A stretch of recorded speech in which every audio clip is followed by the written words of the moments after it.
encontro com a literatura não é difícil, né? Porque do tempo em que eu nasci, fui alfabetizada com 7 anos, portanto, em 61, 62, eu estava sendo alfabetizada assim que aprendi a ler.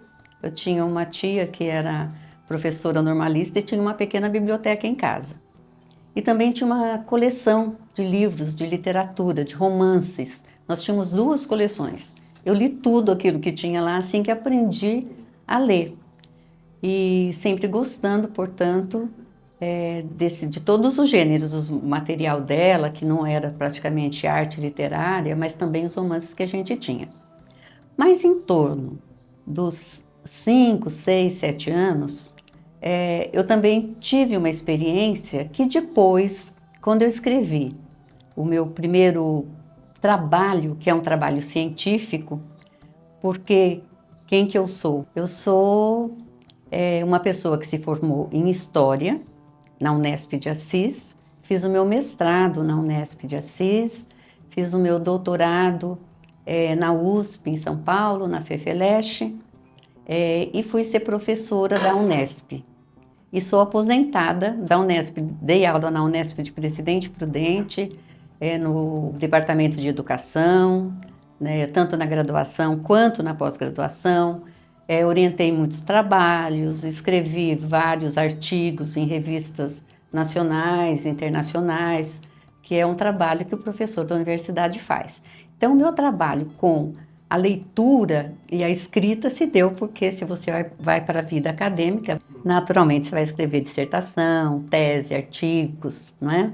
Mas o meu interesse, quando eu estava na graduação e eu pensei em dar continuidade à minha vida acadêmica, no mestrado, mas eu quero pesquisar, eu quero conhecer mais a história, eu também quero ser uma autora dentro da história. Eu não quero só ler historiadores, que era o meu métier, que era o que eu sempre gostei, apaixonada pela história. E tive influência também muito de meu marido, né, que já era, me casei muito nova, mas ele uma pessoa, um professor muito mais experiente, politizado, com uma leitura política e de arte literária também. Eu acho que a nossa convivência fez com que eu já me politizasse mais, tanto o convívio com ele, quanto o convívio dentro de um curso de história, que vocês imaginam quanto que isso vai trazendo para a gente uma outra dimensão da realidade. Então eu já estava pronta para investigar essa realidade. Mas o que eu vou investigar, né? A gente tem na história que as nossas questões para o passado, elas estão ligadas com as nossas questões para o presente, aquilo que está acontecendo no presente e vice-versa. Mas eu tinha um passado e eu me interessava pelo tema trabalho e trabalhador. No curso de história que eu fiz, a gente estava preocupada com as populações, nós estávamos preocupados com as sociedades em vários tempos da história, mas não com os grandes personagens da história, nem com os grandes acontecimentos históricos. Nós estávamos numa época em que a gente queria conhecer como a história era feita por baixo, como viviam as pessoas mais simples, e no caso, muito marcado por uma literatura social marxista também, em que a gente tinha uma preocupação com a classe trabalhadora. Que classe trabalhadora? Para qual classe trabalhadora eu vou olhar então? Né? Eu vou olhar para uma classe trabalhadora que já marca a minha infância. Eu começo narrando essa infância. Eu digo assim, eu nasci em 1955, então, final da década de 1950, final da tarde. Em uma pequena vila ferroviária, o cheiro do feijão, do torresmo ou da sopa escapa pelas janelas. As crianças alvoroçadas correm para os portões, onde as mães já se encontram conversando e aguardando a chegada de vários grupos de homens, suados, que conversam alto e que chegam anunciando mais um dia que se finda depois de muito trabalho sob o sol. Acenam alegremente para os amigos e familiares e passam direto na frente das suas casas, dirigindo-se para os pequenos botecos mais próximos do lugar. As mulheres e crianças voltam a ocupar-se de seus afazeres e depois retornam para aguardar novamente a chegada desses homens. Estes voltam mais alegres ainda, falando mais alto e trazendo balas e doce para as crianças. No outro dia recomeça o trabalho diário. O barulho das máquinas que cortam as linhas a todo momento, dos troles, dos martelos, das picaretas, dos trens. É esse barulho do trem de ferro cortando o dia, determinando a vida, o trabalho, o lazer, a comida e proporcionando uma experiência coletiva de vida e de luta que vai ser confrontado com a multiplicidade de posições, de pensamentos, de sentimentos daquela realidade vivida que existia dentro dessa categoria social. Uma criança muito miúda também esperava ansiosamente pela volta do avô, e naturalmente das balas.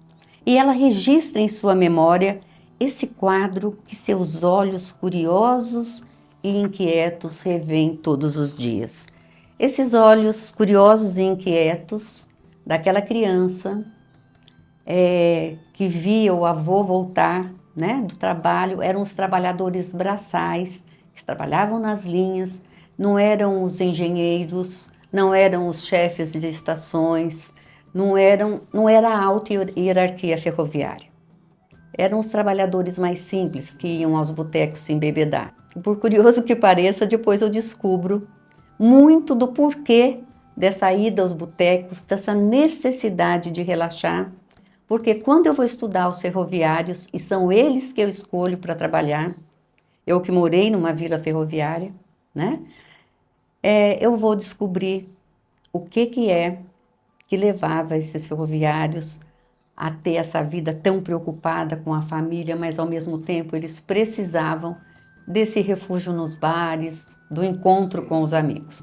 Primeira coisa que eu queria, estudar o trabalho e o trabalhador. Eu queria estudar as categorias sociais de baixo, as pessoas mais simples, porque elas estavam construindo a história, elas estavam construindo as linhas, as máquinas, os trens nas oficinas, fazendo operar aquela gigantesca máquina. Foram um símbolo, um marco do avanço tecnológico que deveria trazer o progresso, que deveria trazer a modernidade, que traria a civilização em oposição à barbárie que ainda estava instalada nos interiores, e inclusive na nossa cidade, Paraguaçu Paulista, que no começo da década de 20, essa ferrovia já está passando por aqui, a Estrada de Ferro Sorocabana, que são várias ferrovias cortando o estado de São Paulo. Eu estou ocupada com elas, né? Mas eu pego uma ferrovia, essa ferrovia começa lá no ramal Sorocaba, São Paulo.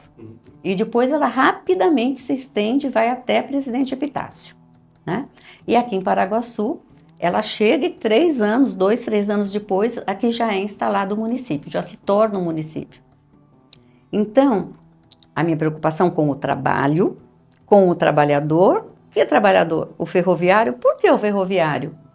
Olha, que nós temos de trabalhador, que foi em massa, num grande número, que você podia olhar e falar assim, aqui nós temos um grupo de trabalhadores que trabalham na mesma empresa, sobre o mesmo ideário, sobre a mesma administração, e eu posso ver como é que cada um, na posição que ocupa, vai reagir a esse trabalho ferroviário, que é um trabalho altamente disciplinado, controlado em todas as minúcias do seu dia a dia, no seu fazer, né? Os trabalhadores que até então, aqui no sertão, cada um se ocupava de uma tarefa, de uma profissão, um era marceneiro, outro ferreiro, outro trabalhava na lavoura, cada um tinha a sua função mais ou menos estabelecida, e ele dava conta de todo o processo. Ele vai trabalhar num lugar onde ele, lembra do filme Tempos Modernos?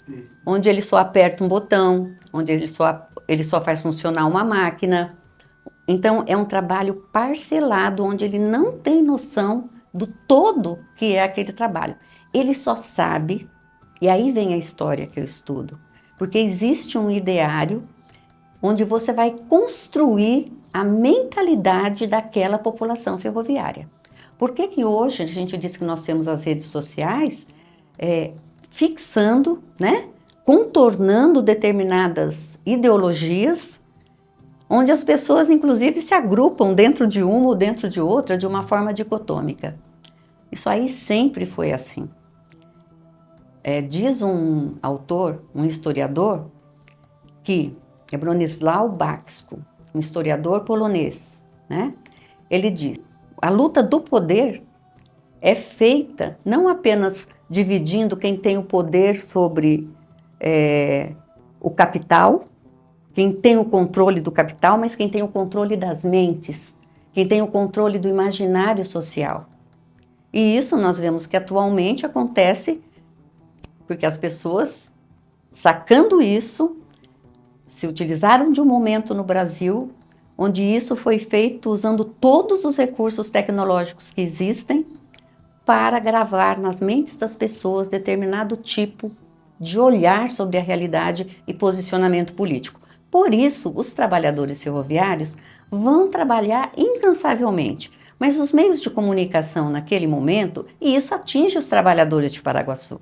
Eu lembro do meu avô falando, eu fiz entrevista com os trabalhadores aqui de Paraguaçu. Eles diziam que o trabalhador, naquele tempo sim, a gente era honesto, trabalhador, aqui não tinha preguiça, a gente trabalhava para o progresso da nação, que um dia progrediria. Nós somos os verdadeiros artífices do Brasil. Eles introjetaram através da imprensa, né, ferroviária, que funcionava o tempo todo através, circulando entre os ferroviários. E a imprensa ferroviária que eu analisei era tanto a imprensa da administração, dos donos da ferrovia, dos administradores, quanto os próprios ferroviários que faziam os seus jornais também. Mas ao mesmo tempo eu fui olhar nesses jornais e fui ver o quanto que eles reclamavam também da embriaguez, né?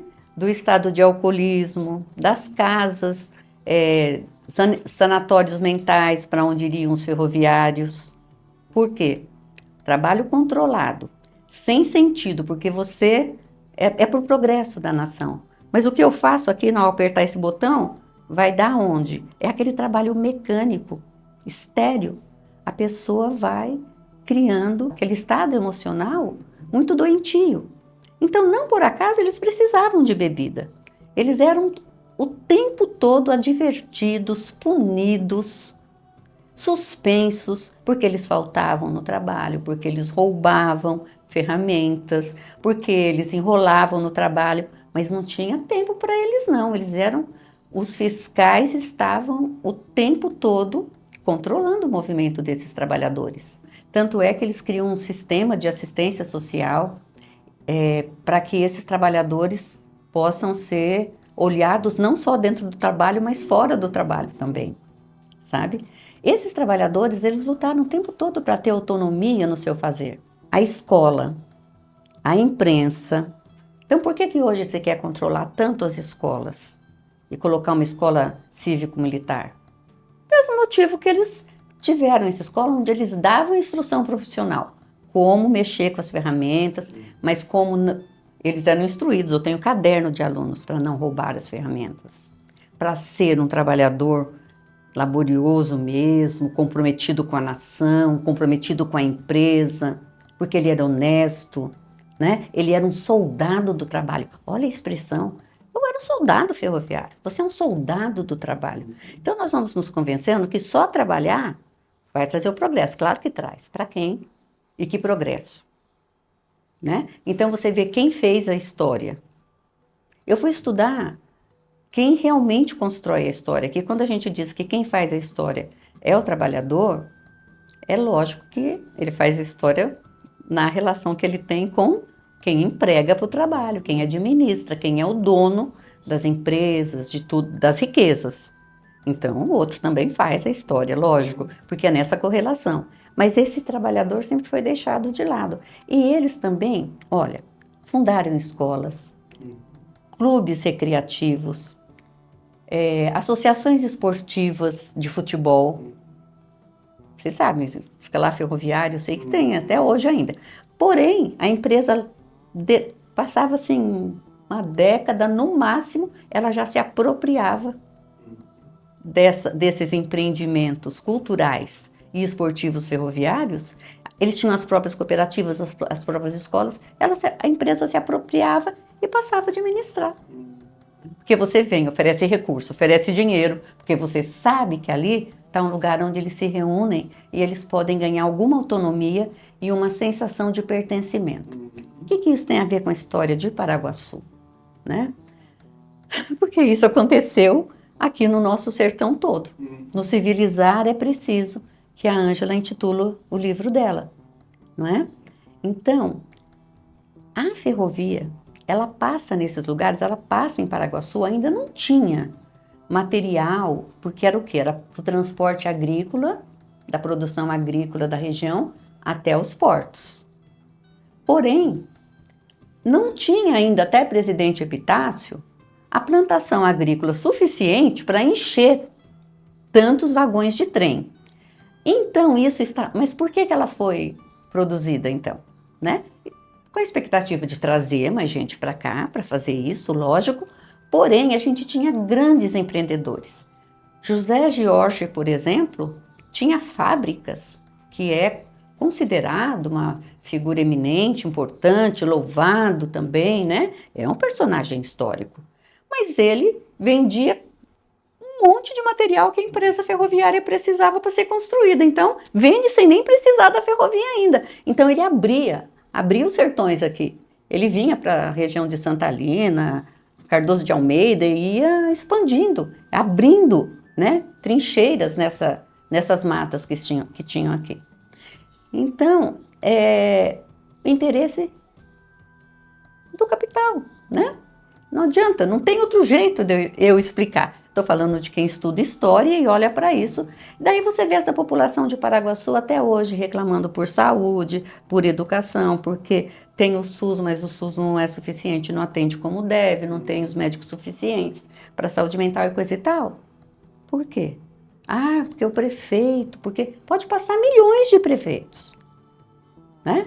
Enquanto a gente ainda mantiver essa estrutura e não mudar em nada, não mexer em nada nessa estrutura de produção e distribuição de riqueza, nós, Paraguaçu, sinto muito, vai continuar desse tamanho que está, né? Olha como é uma cidadezinha pequena. A gente tem várias cidades que são meio mortas. Você fala, cada prefeito promete indústria para cá. Não, não vem.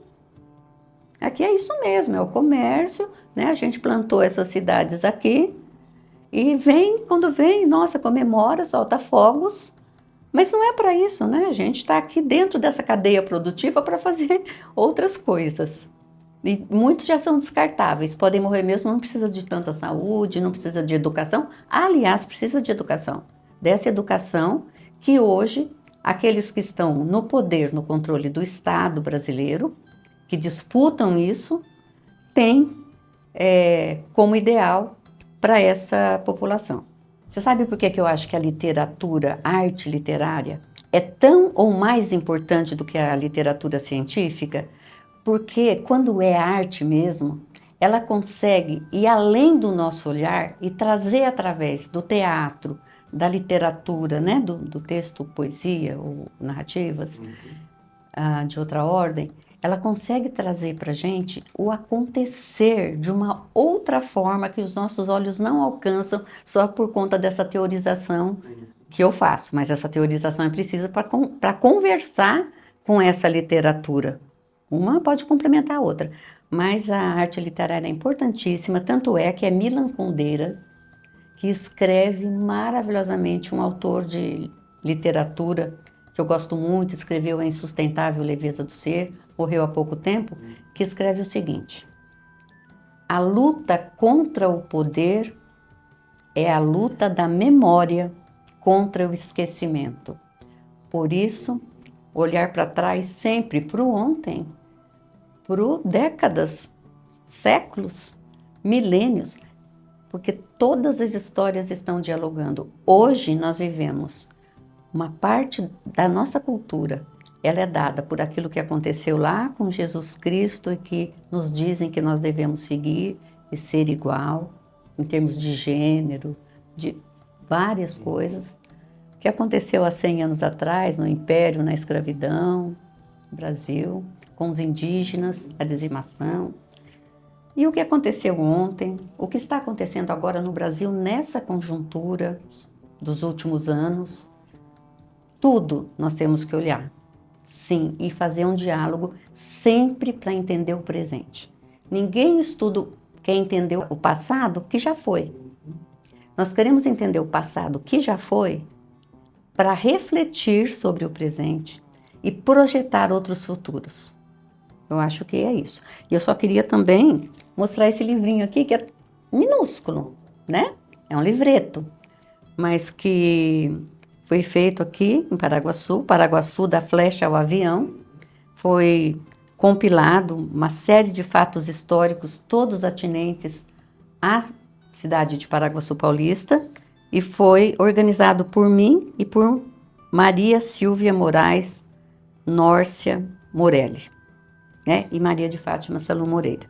Esse livro, ele merece ser concluído, porque não deu tempo de concluir uma outra administração onde foi feito em 2019, e ser recuperado, porque a gente já tem um trabalho imenso feito aqui para escrever essas poucas páginas, mas ela está fartamente documentada e aqui nós temos um material importantíssimo para olhar para esse passado de Paraguaçu.